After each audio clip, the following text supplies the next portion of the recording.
Get any pilot just needs something with jets. The colonel roared over maps covered in red marks. Infantry unit trapped, air support nowhere in sight.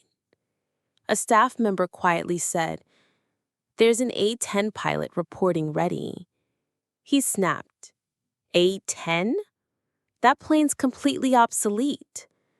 But 3 minutes later, when that distinctive growl echoed across the sky, a warthog swept by so low it rattled the windows. The colonel shot to his feet. Who exactly is flying that thing?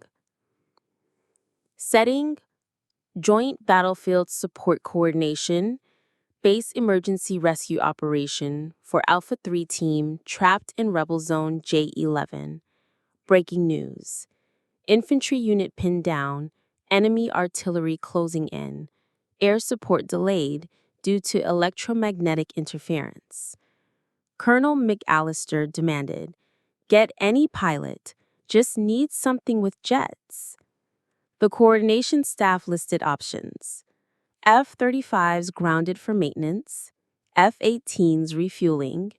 A junior support officer quietly suggested, "There's a pilot coordinating outside the zone, flying an A-10C, ready to take orders." Mccallister shook his head. "Don't need a flying tank. Get me jets." But suddenly, satellite signals reported an A-10 approaching J11 zone without clearance from command station. An officer asked who authorized takeoff. The coordinator replied, "Nobody." She heard the emergency call and took off on her own. The room buzzed with confusion and concern. Mccallister grabbed the radio. "Unknown A-10. Identify yourself and return to base immediately." Static. A communications officer tried different frequencies. "A-10 in J11 airspace. Respond immediately." More static. "Sir, the radar." Operator called out. "The A-10 is maintaining radio silence, but she's vectoring directly toward the trapped infantry position." Mccallister slammed his hand on the table. "This is a violation of every protocol we have. Who is this pilot?" The support officer checked his logs. "Call sign Raven 13. "But sir, there's no active pilot with that designation." "What do you mean, no active pilot?" "I mean, Raven 13 isn't on any current roster. The call sign was retired." A senior officer looked up from his terminal. "Retired when?" "After Operation Hoarfrost, 3 years ago." The room fell silent except for the hum of equipment and radio chatter from the battlefield. Mccallister studied the radar screen, showing the A-10's approach. "Get me everything we have on Raven 13. "Sir, those files are classified." "I don't care what they're classified as. I have an unauthorized aircraft in a combat zone, and I need to know who's flying that thing." The communications officer's radio crackled to life with transmissions from the trapped infantry. Any station. This is Alpha 3. We are taking heavy fire. Request immediate air support." "Alpha 3, this is base. Air support is en route." "Base. How long? We're getting hammered here." Before anyone at base could respond, a calm female voice cut through the static. "Alpha 3, this is Raven 13. I have eyes on your position." The room went dead quiet. Mccallister grabbed the microphone. "Raven 13, you are not authorized for this mission. Return to base immediately." The woman's voice came back, steady and professional. "Alpha 3 needs immediate support. I'm in position to provide it." "Raven 13, that's a direct order. RTB, now." "Colonel, with respect, those soldiers don't have time for protocols." The radio went silent. Alpha 3's voice came through, desperate. Any air support, please? We're about to be overrun. Mccallister stared at the radio, then at the radar screen, showing Raven 13's position. A long moment passed. Finally, he keyed the microphone. Raven 13, you're cleared to engage. But there was no response. She was already beginning her attack run. I don't wait for permission because I once waited, and they weren't left alive to thank me. The A-10 approached low radar tracking altitude, 300 feet, extremely low speed. Classic flying tank profile. Infantry reported, "We hear warthog engines. Someone's providing ear support." Colonel Mccallister rushed to the screen, saw the display showing Pilot Raven 13, no unit ID. Over internal radio, a female voice calmly announced, "Raven 13 in the zone. Mark enemy artillery positions. Turn off laser guidance. I'm using visual." The coordination officer shouted, "That's old school targeting. No pilot attempts that in heavy fog." But then, Bert. The distinctive sound of the jowl head cannon echoed across the valley. 3 enemy artillery positions erupted in flames. Ground units cheered. Air support is millimeter precise. Who is that pilot? Before leaving the area, Raven 13 transmitted, "Alpha 3, we're live. I'm departing." Everyone tried to maintain frequency contact, but she cut radio. Before anyone could ask for identification, the coordination room remained in stunned silence as the implications sank in. Did she just conduct a perfect close air support mission using visual targeting in near-zero visibility? A young officer asked. The radar operator was studying his screen. "I've never seen approach patterns like that. She came in below the terrain masking, used ridgelines for cover, and attacked from an angle that gave her perfect target separation." Mccallister grabbed the radio again. "Raven 13, respond. We need a debrief." Silence. "Raven 13, you are ordered to return for debriefing." Still nothing. Alpha 3's voice came through, filled with relief and amazement. "Base, this is Alpha 3. Enemy artillery has been completely neutralized. That pilot, that was the most precise, close air support I've ever seen." Alpha 3, can you provide details on the attack? Base, she took out 3 concealed artillery positions with surgical precision. No collateral damage, no friendly fire incidents. And she did it in conditions where our own targeting systems couldn't get a lock. A technical officer pulled up weapon system data. According to our sensors, she fired only 60 rounds from the GAU-8. That's incredibly efficient. 60 rounds for 3 targets? Most pilots would have expended 3 times that ammunition for the same result. Mccallister turned to his staff. "How is that possible?" An older officer, a former A-10 pilot himself, spoke up. "Sir, that level of precision comes from experience, a lot of it, and most of it earned in situations where missing wasn't an option." "What do you mean?" "I mean, whoever Raven 13 is, she's been in situations where she had to make every shot count because there wouldn't be a second chance." The communications officer tried one more time. "Raven 13, please respond. We just want to acknowledge your assistance." The radio remained silent. Alpha 3 transmitted again. "Base, we're mobile and heading to extraction point, but we wanted you to know that pilot saved our lives. All 12 of us." Mccallister sat down heavily. 12 soldiers alive because someone broke protocol. "Sir, I said no A-10s. I specifically said I wanted jets only. If that pilot had followed orders..." He didn't finish the sentence, but everyone understood. A staff officer approached cautiously. "Colonel, should we file a report about the unauthorized mission?" Mccallister looked at the technical display, showing Alpha 3's successful movement to safety. "File what report?" that an unknown pilot conducted a textbook close air support mission and saved 12 lives? Well, yes, sir. Protocol requires. Protocol would have left Alpha 3 to die while we waited for authorized aircraft. The room fell silent again. The radar operator spoke up.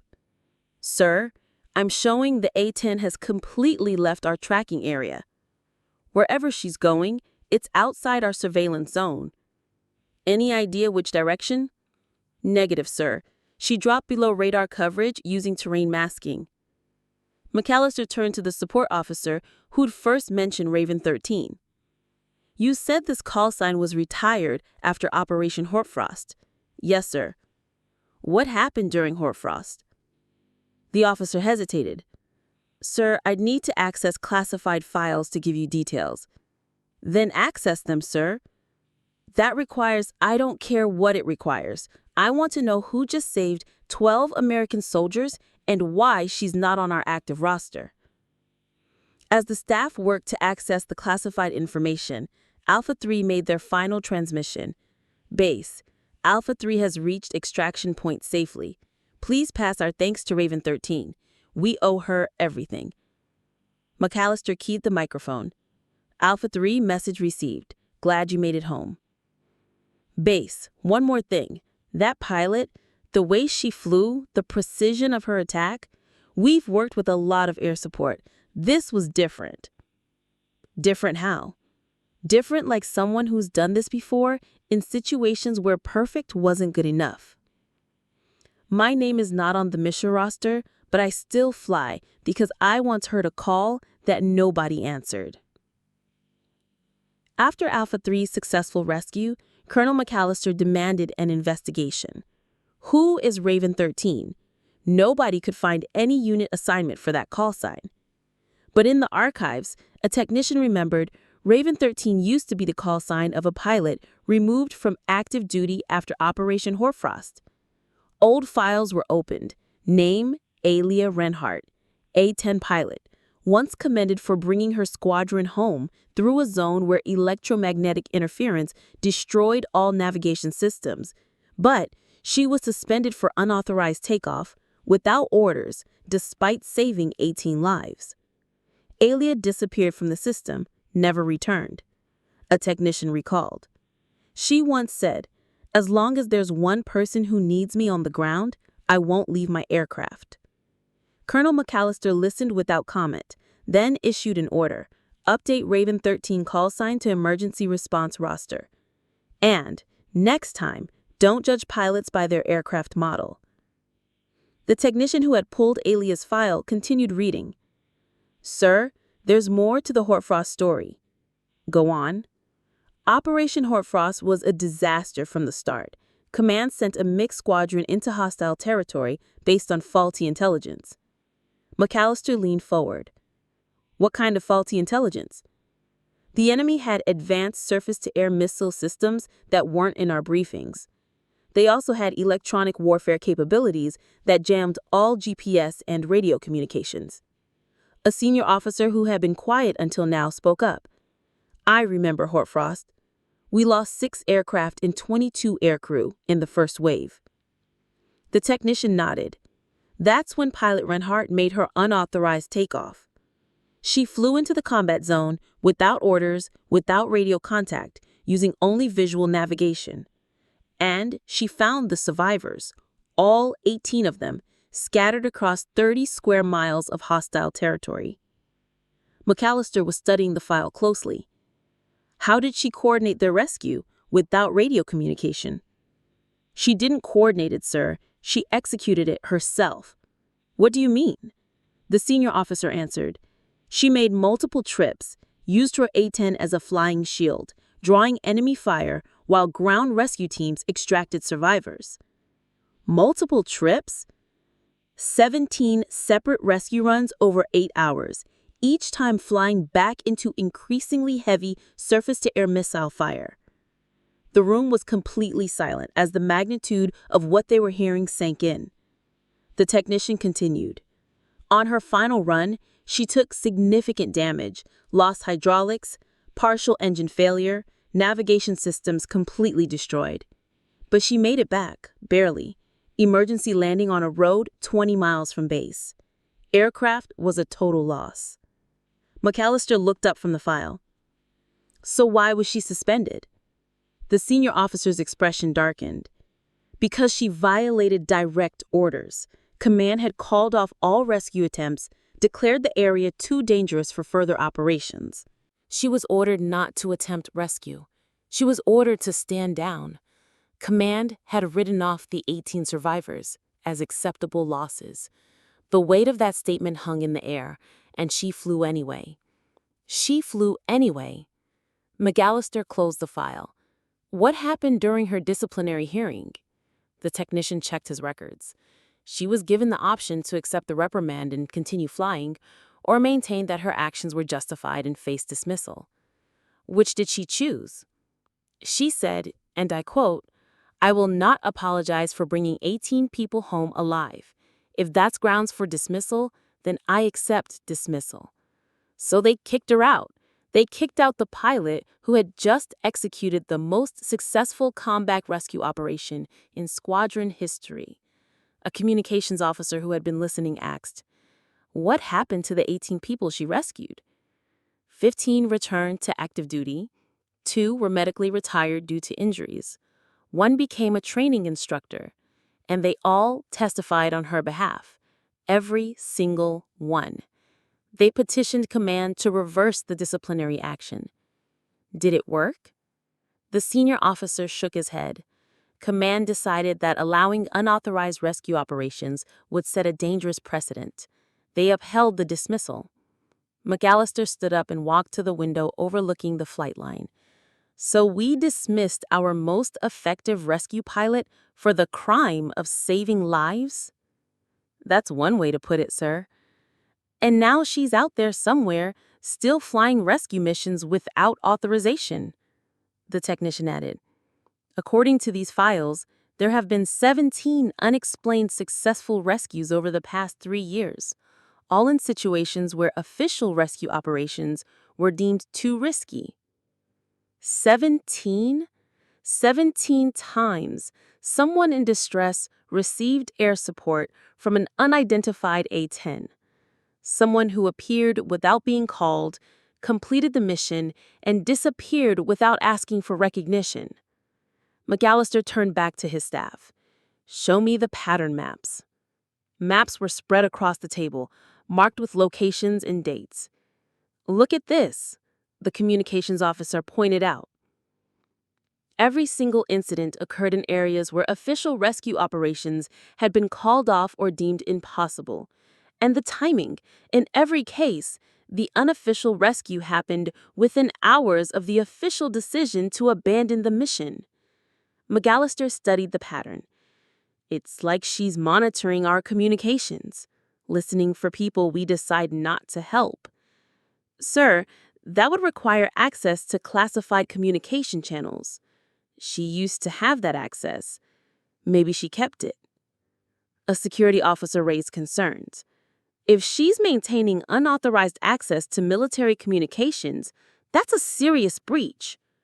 Mccallister looked at him directly.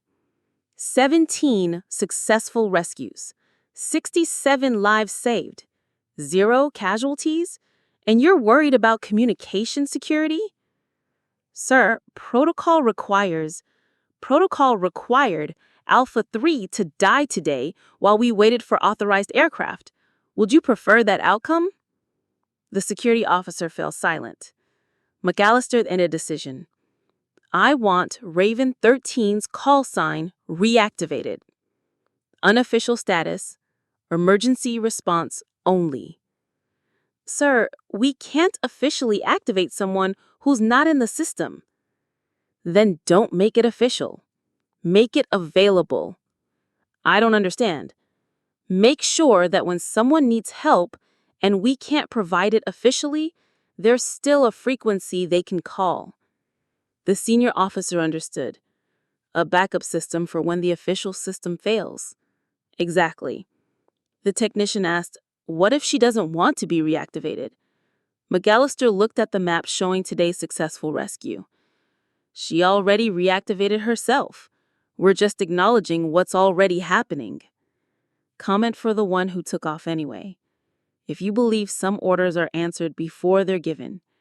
3 days later, at the auxiliary field of base A-17, an old A-10 appeared in the morning fog.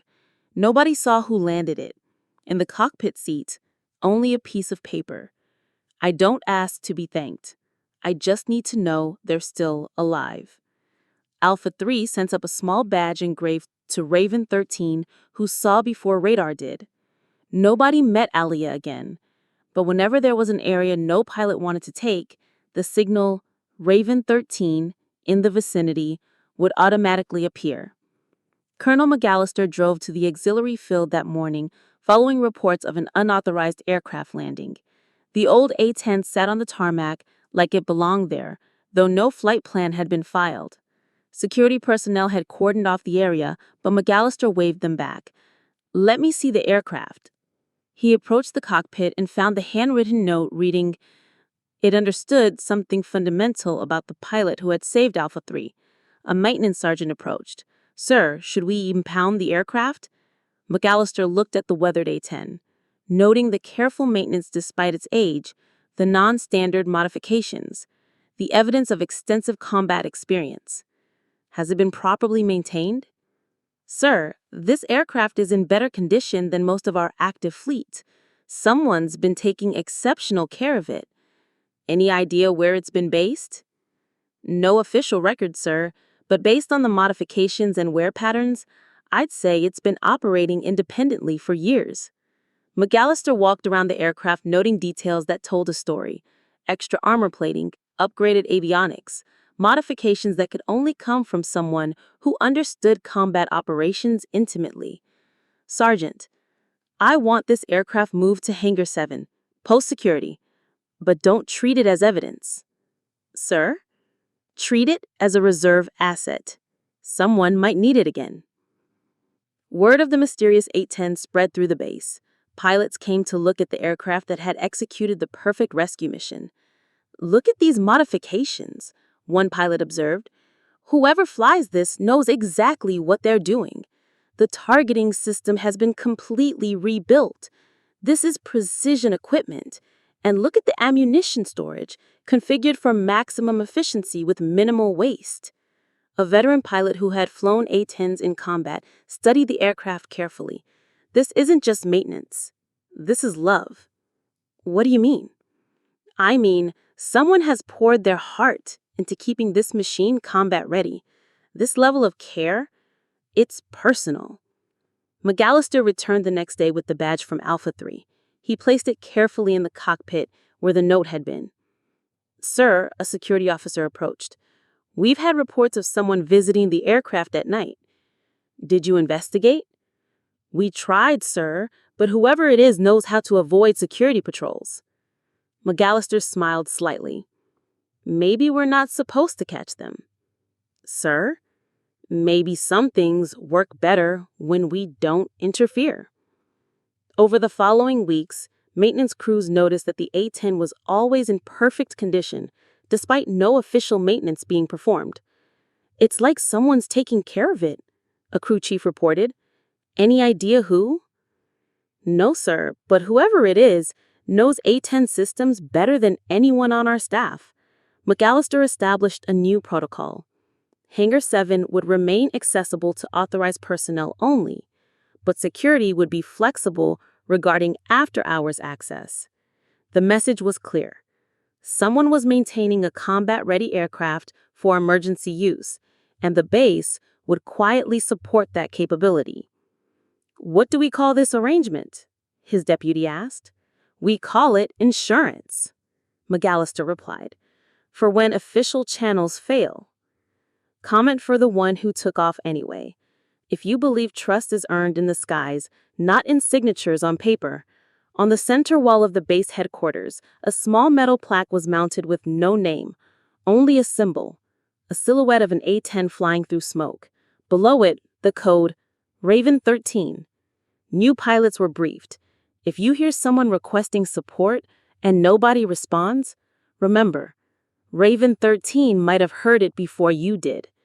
And if you see an old A-10 parked off the official roster, don't touch it. That belongs to someone who arrives before orders are even given. The plaque became something of a legend among aircrew.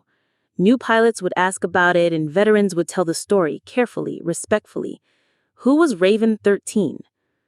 Someone who understood that saving lives matters more than following procedures. Is she still active? She's active when she needs to be. The unofficial Raven 13 protocol evolved into something unique in military aviation. When official rescue operations were deemed too risky, when command had to make the difficult decision to abandon personnel, there remained one final option, a frequency that wasn't officially monitored, but somehow always answered, a call sign that didn't appear on any roster, but appeared when needed, an aircraft that wasn't officially maintained, but was always combat ready. Colonel Mccallister retired 2 years later. At his farewell ceremony, he addressed the assembled pilots. You'll face situations where the book doesn't have an answer, where protocol conflicts with conscience. When that happens, remember that the mission isn't about following orders perfectly. It's about bringing people home. He looked directly at the Raven 13 plaque. Sometimes, the most important operations happen outside official channels.